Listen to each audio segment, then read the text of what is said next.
नमस्कार दोस्तों, कैसे हैं आप सब लोग। आई होप आप अच्छा कर रहे होंगे। पहला चैप्टर आपको पसंद आया होगा। आपकी सुविधा के लिए हमने उसे बहुत बहुत ही सरल तरीके से समझाने की कोशिश की थी। उम्मीद है आगे भी इन चैप्टरों को हम आगे भी इसी तरीके से आप तक अपनी चीजें पहुंचाते रहेंगे। एग्जाम आ रहे हैं पास में, तो आप सब लोग पढ़ते रहें। ठीक है। पहले पढ़ने से पहले हम चाहेंगे कि आप हमारे चैनल को लाइक और सब्सक्राइब करें, ताकि हमारी जो वीडियोस हैं आप तक बिना किसी असुविधा के पहुंचती रहे।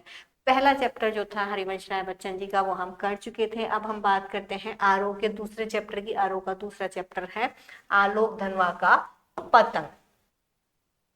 ठीक है। ये एक नए राइटर हैं, जिनकी अभी भी चल रही है, कहना चाहिए इनकी जो अभी तक भी लेखन काम इनका चल रहा है।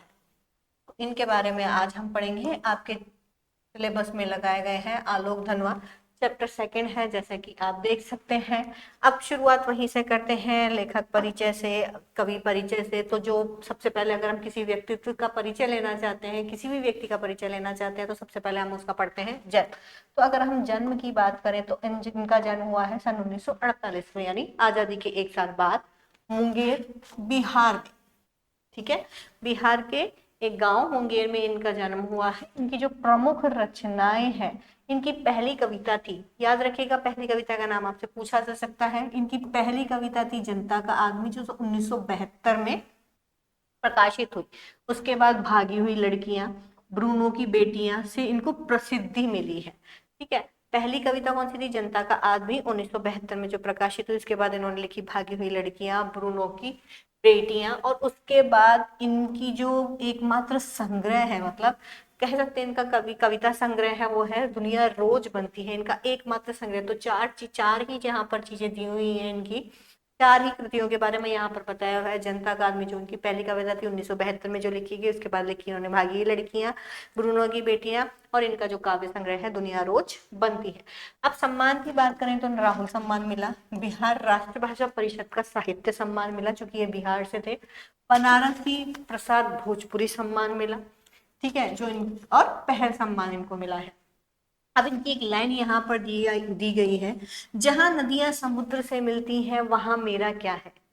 ठीक है। जहां नदियां समुद्र से मिलती हैं, मतलब एक नदी का सफर खत्म कहाँ होता है? समुद्र से मिल जाने पर। वहां मेरा क्या है मैं नहीं जानता, लेकिन एक दिन जाना है उधर।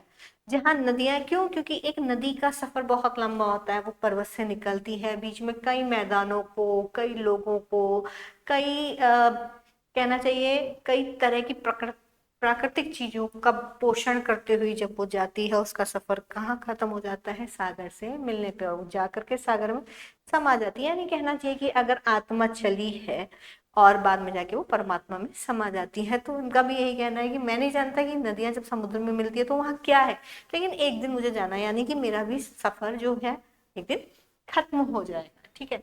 7वें 8वें दशक में, 1787 या 8 सेंचुरीज में, दशक में कवि आलोक धनवा ने बहुत छोटी अवस्था में अपनी गिनी चुनी कविताओं से अपार लोकप्रियता अर्जित की। मतलब बहुत छोटी सी एज थी इनकी, लेकिन छोटी सी एज में ही इन्होंने काफी चीजें, मतलब काफी इनको प्रसिद्धि मिल गई थी। ठीक है। इसके बाद बात करें सन 1972-73 में। अब इनकी पहली कविता कब आई थी? याद रखिएगा, इनकी पहली कविता आई थी 1972 में, और नाम क्या था? नाम भी याद रखिएगा, जनता का आदमी। तो 1972-73 में प्रकाशित इनकी आरंभिक कविता हिंदी के अनेक गंभीर काव्य प्रेमियों को जवा नहीं याद रही है। मतलब सरल भाषा में लिखा है, बहुत सरल भाषा है इनकी। आप जब कविता पढ़ेंगे तो आपको लगेगा ही नहीं कि बहुत क्लिष्ट कोई बात कहना चाह रहे हैं, घुमा फिरा के। बहुत सीधी सरल भाषा में उन्होंने अपनी बातें कही हैं। आलोचकों का तो मानना है कि उनकी कविताओं में हिंदी कवियों और कविताओं को कितना प्रभावित किया, इसका मूल्यांकन अभी ठीक से हुआ ही नहीं है। मतलब इनकी कविताएं अभी तक भी उस आलोचना स्तर तक नहीं पहुंची है। मतलब उनका समीक्षात्मक मूल्यांकन अभी तक पूरी तरह से किया नहीं गया है। इतनी व्यापक ख्याति, प्रसिद्धि, इतनी व्यापक ख्याति के बावजूद, या शायद उसी की वजह से बनी हुई अपेक्षाओं के दबाव के चलते, मतलब जो इनको अचानक से इतनी ख्याति मिल गई, इतनी प्रसिद्धि मिल गई, तो क्या होता है जब आपके साथ आपके पास पैसा आता है, फेम आता है, प्रसिद्धि आती है, तो उसके साथ एक प्रेशर भी आता है, ठीक है। तो उसी अपेक्षाओं के दबाव के चलते आलोक धनवा ने कभी थोक के भाव में लेखन नहीं किया। मतलब इन्होंने क्वांटिटी में लेखन नहीं किया, इन्होंने क्वालिटी मेंटेन की। जो लिखा कम लिखा, लेकिन लिखा ऐसा जो कहीं ना कहीं लोगों को छू गया। सन 1972 से लेखन आरंभ करने के बाद उनका पहला और अभी तक का एकमात्र काव्य संग्रह सन 1998 में रिलीज हुआ, प्रकाशित हुआ है, और उनके एकमात्र काव्य संग्रह का नाम है दुनिया रोज बनती है। याद रखिएगा, काव्य संग्रह के अलावा वे पिछले 2 दशकों से देश के विभिन्न हिस्सों में सांस्कृतिक और सामाजिक कार्यकर्ता के रूप में सक्रिय है। जितने भी कवि है ना, ये कवि क्या करते हैं, जितनी भी चीजें अब देखो समाज में जो भी नई चीजें आ रही हैं, संस्कृति से संबंधित है, समाज से संबंधित है, तो इन पे अपनी टिप्पणियां देते हैं ताकि उनमें और निखार लाया जा सके। इन्होंने जमशेदपुर में अध्ययन मंडलियों का संचालन किया। अध्ययन मंडलियां मतलब जो रिसर्च करती हैं किसी न किसी चीज के बारे में, जानते रहे। रंगकर्म तथा साहित्य पर राष्ट्रीय संस्थानों और विश्वविद्यालयों में अतिथि व्याख्याता, व्याख्याता यानी प्रोफेसर है आपके, ठीक है, अतिथि व्याख्याता के रूप में भी भागीदारी की है। अभी तक इन्हीं का परिचय चल रहा है, याद रखिएगा, ठीक है। अब बात करते हैं नेक्स्ट पेज की, इनकी जो ये नेक्स्ट पेज दिया है इसमें बात, अब ये जो नेक्स्ट पेज है इसमें बताया गया है, हमारी जो कविता ली गई है उस कविता का नाम है पतंग। हमारे पास जो कविता ली गई है उसका नाम है पतंग। पाठ्य पुस्तक में ली गई कविता पतंग आलोक धनवा की एकमात्र संग्रह का हिस्सा है, और इनका संग्रह कौन सा, दुनिया रोज बनती है, उसी का ये हिस्सा है, ठीक है, उसी का ये हिस्सा है यहाँ पर जो इनकी कविता ली गई है। यह एक लंबी कविता है, मतलब जो पतंग है ना वो बहुत बड़ी कविता है, लंबी कविता, इसके तीसरे भाग को ही पाठ्य पुस्तक में शामिल किया गया है। मान लीजिए ये करीब 9-10 स्टैंजा की ये अंतरों की कविता है, जिसके सिर्फ तीसरे भाग को पाठ्य पुस्तक में ले गया है। पतंग के बहाने इस कविता में बाल सुलभ इच्छाओं और उमंगों का सुंदर सुंदर चित्रण किया गया है। पतंग आप जानते हैं क्या होता है, किसको सबसे ज्यादा प्यारी होती है, तो यहाँ पर बच्चों की इच्छाओं का वर्णन है। बाल क्रियाकलापों एवं प्रकृति में आए परिवर्तनों को अभिव्यक्त करने के लिए सुंदर बिंबों, ठीक है, बिंबो यानी प्रतीकात्मक रूप से आप किसी चीज को बताते हैं कि ये चीज ऐसी लग रही है, उसको उदाहरण की तरह से प्रस्तुत किया गया है। पतंग बच्चों की उमंगों का रंग बिरंगा सपना है। बच्चे पतंग देख के बहुत खुश होते हैं, ठीक है, मेरे भी बच्चे बहुत खुश होते थे। उड़ाना नहीं आता है, लेकिन छत पर कोई पतंग आई है, ठीक है, देख के उसे लूट के रख लेना, देखना बस उनको बड़ा पसंद होता है बच्चों को, क्योंकि कलरफुल होती है ना, रंग बिरंग। सॉरी, आसमान में उड़ती हुई पतंग ऊंचाइयों की वे हदें हैं।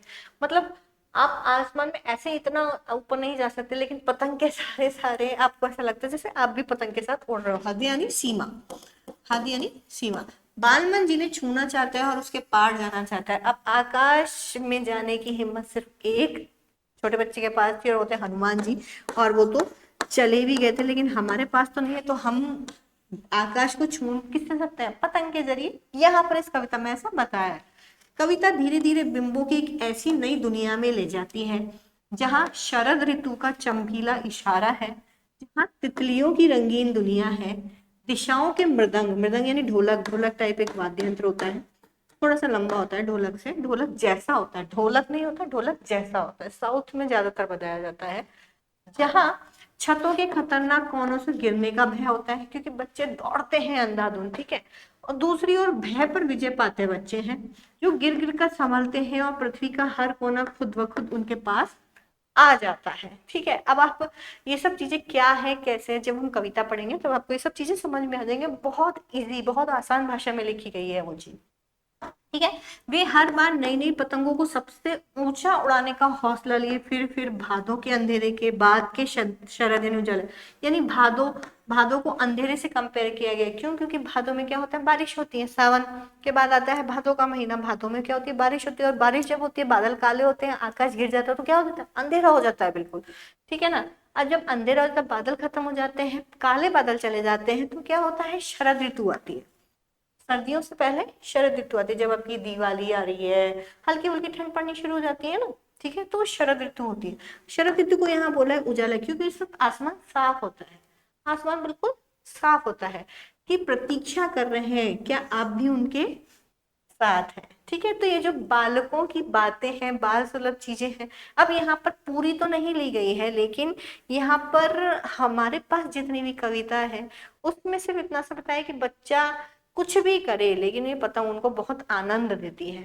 ठीक है, अब इसके जरिए वो और जो इनके जो दो और भाग थे, तीसरा भाग चूंकि हमारे पास है, जो और दो भाग थे उसमें क्या इन्होंने कहा, किस चीज को इन्होंने कोरिलेटेड किया, लेकिन यहाँ पर इन्होंने बच्चों की बाल सुलभ क्रियाओं के बारे में बात की है। ठीक है, तो हम नेक्स्ट वीडियो में बात करेंगे इस कविता के बारे में। अभी आपने जो पढ़ा बहुत सीधी सी चीजें हैं। सन 1948 में मुंगेर बिहार में इनका जन्म होता है। 4 ही रचना इनकी याद करनी है आपको।